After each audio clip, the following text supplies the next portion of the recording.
Hi friends, welcome back. I'm so excited. The holidays are around the corner and Thanksgiving is coming and I'm just so excited. Anyways, welcome back to the Vitality Prescription. I'm Dr. Yaz, your host, triple board certified endocrinologist and obesity specialist. And today we're uncovering 5 unsuspected factors that can spike your blood sugar levels. And you may be surprised to learn how everyday things like sunburn and your morning coffee can impact your glucose levels. So let's get started. Did you know that getting sunburned can actually raise your blood sugar levels? It sounds surprising, but let's break it down. Sunburns are an inflammatory response of the body to excessive exposure to UV rays from the sun. So when you get sunburned, your body releases hormones like cortisol and prostaglandins as part of the inflammatory response. These hormones can lead to increased insulin resistance, making it harder for your body to regulate blood sugar levels. Now, how does sunburns affect the blood sugar? Well, simple, insulin resistance. See, insulin's a hormone that helps your body use glucose as an energy source. And when insulin resistance occurs, your body can't utilize the glucose efficiently, leading to increased blood sugar levels. This is particularly concerning for those with diabetes who already struggle with insulin sensitivity, right? So the cell doors are not opening and closing to the insulin, right? And anything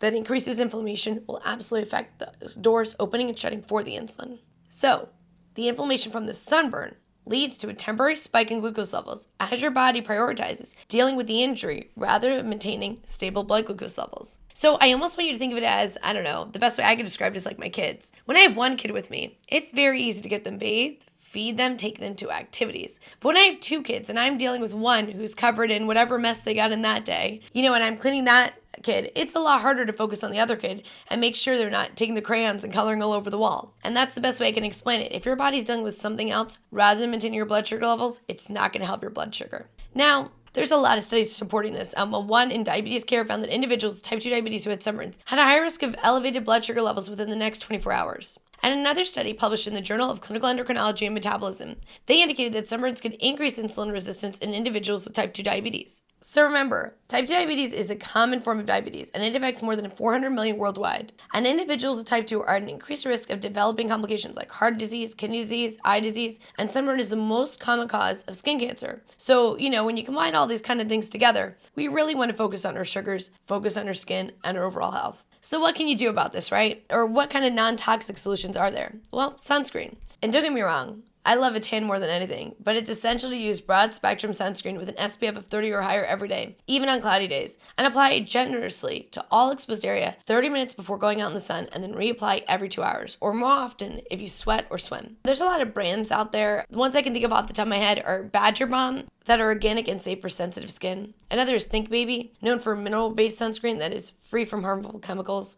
Another is Blue Lizard. This one I use for my kids personally. Blue Lizard is awesome. They have broad spectrum protection with a focus on avoiding harsh ingredients. And obviously the easiest one is to cover your skin, wearing protective gear like hats, sunglasses, long sleeve shirts to cover as much skin as possible. The other thing is you want to avoid the sun at the peak hours. So the UV rays are highest between 10 a.m. and 4 p.m. So if possible, avoid direct exposure during these hours. And another thing is to stay hydrated, drinking in plenty of water. This keeps your skin hydrated and reduces the risk of sunburn. Another thing you can do is monitor your blood sugar levels. It's imperative if, say, you're on vacation and you kind of overdid it on the beach, to definitely check your sugars more often after the exposure when you have type 2 diabetes. Oh, and one thing I wanted to mention when it comes to sunscreen, make sure it protects from UVA and UVB rays, and that it's water resistant and fragrance free and paraben free. These are parabens, absolutely are endocrine disruptors and affect, our endocrine system. So you don't want to add more toxicities to try to prevent the complication of another thing, right? So, remember root cause. So consult your doctor as well. Your doctor or diabetes educator can also help you choose if the brands I mentioned, you don't like.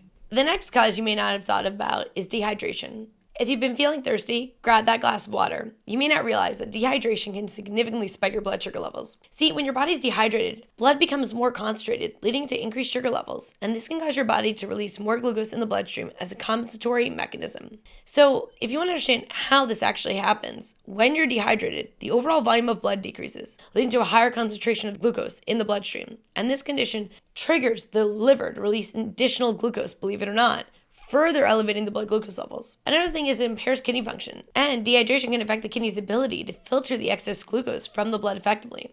And this can lead to increased glucose levels in the bloodstream and may necessitate more insulin to help regulate these levels. Research published in Diabetes Care demonstrate that even mild dehydration can lead to elevated blood glucose levels, particularly in individuals with diabetes. So let's talk about non-toxic solutions. First of all, Stay hydrated. Drink at least 8 to 10 cups of water daily, considering carrying a glass water bottle around with you. Consider adding electrolytes, sources like coconut water or electrolyte tablets without added sugar. Eat foods rich in water, including fruits, vegetables, and high water content, such as cucumbers and watermelon, into your diet. The next surprising cause that may be elevating your blood sugar that has nothing to do with food is losing sleep. So if you're not getting enough shut-eye, lack of sleep can wreak havoc on your blood sugar levels. See, sleep deprivation can lead to increased cortisol levels, a stress hormone that can promote insulin resistance and raise blood sugar levels. A study in the archives of internal medicine found that individuals slept less than 6 hours per night had a higher risk of developing insulin resistance. So looking at non-toxic solutions, honestly, prioritizing sleep hygiene, we have a whole book on it. And I mention it all the time because people just don't understand. They're like, oh, you wrote an anti-inflammatory diet book and a sleep book,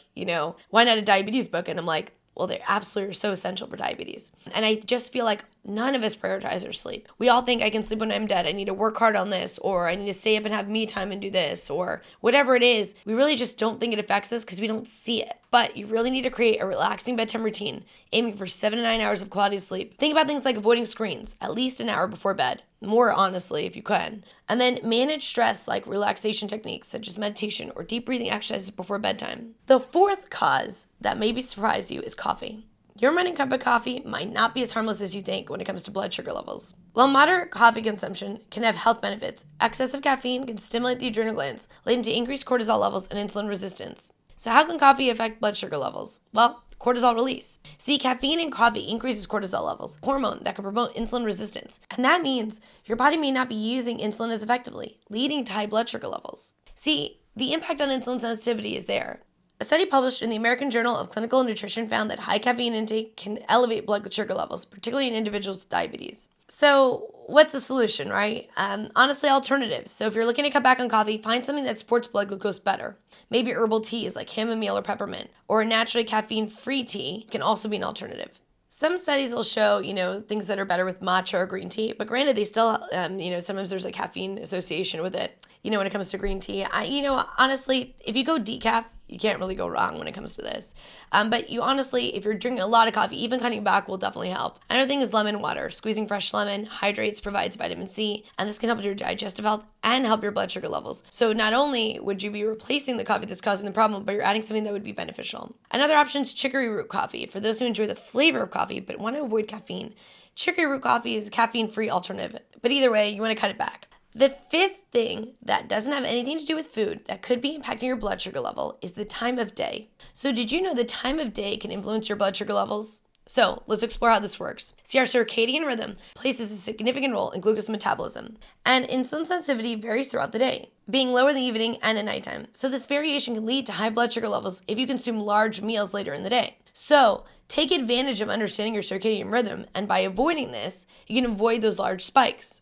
So basically, what you need to understand is research shows that our bodies are less sensitive to insulin in the evening, which means that blood glucose is not cleared from the bloodstream as effectively after evening meals, leading to elevated blood sugar levels. And so the impact of late night eating basically can disrupt your body's natural rhythms, and consuming a high carb meal in the evening may spike the blood sugar more than if it had been done in a different time of the day. So basically, avoid doing this, all right? And that's basically going to help your blood sugar naturally without changing actually what you eat, it's just when you eat. Now, as we wrap up today's episode, remember, there are many unsuspecting factors that can spike your blood sugar level, from sunburn, dehydration, lack of sleep, coffee, or the time of day of your meals. So each element plays a role in your blood sugar management, and if you fixed all 5 of these without changing one single thing you eat, you could be improving your blood sugar levels. So by being aware and making simple adjustments, such as protecting your skin, staying hydrated, prioritizing sleep, moderate coffee intake, and timing your meals wisely, you can take proactive steps toward better blood sugar control. All right, thanks for joining me on the Vitality Prescription. If you found this episode informative, please subscribe, leave a review, and share with others who might benefit.